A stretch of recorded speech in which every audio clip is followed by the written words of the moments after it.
کاکا پوتین نن داسې یوه خبره وکړه چې نړۍ یې وویروله. هغه ویلي دي چې د یوکراین جګړه به ډیره زر ختمه کړي. دا په داسې حال کې ده چې پوتین یوه ورځ د اوربند غوښتنه کړې وه، یوکراین ورسره منلې وه، اما د اوربند په منځ کې 8000 وارې د پوتین په روسیې حمله کړې وه او شاید پوتین اوس غواړي بد رقم غچ واخلي. د بلې لوري نه ایران ویلي چې که چیرته د دوی په بیړیو د امریکا جنگي بیړۍ حمله وکړي نو دوی به سمدلاسه په سیمه کې د امریکا هډې په نښه کړي او دې خبرې بیا عربستان او ابوظبي ډیره سخته ډاره کړې ده.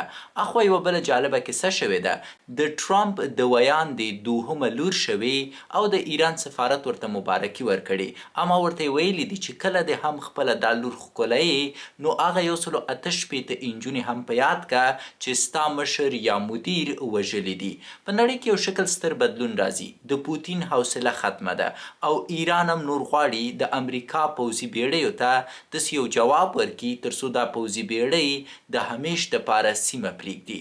دا چې څه به کیږي زه یې په اړه نه پوهېږم، ستاسو یې په اړه نظر څه دی؟ حتما راته ووایاست.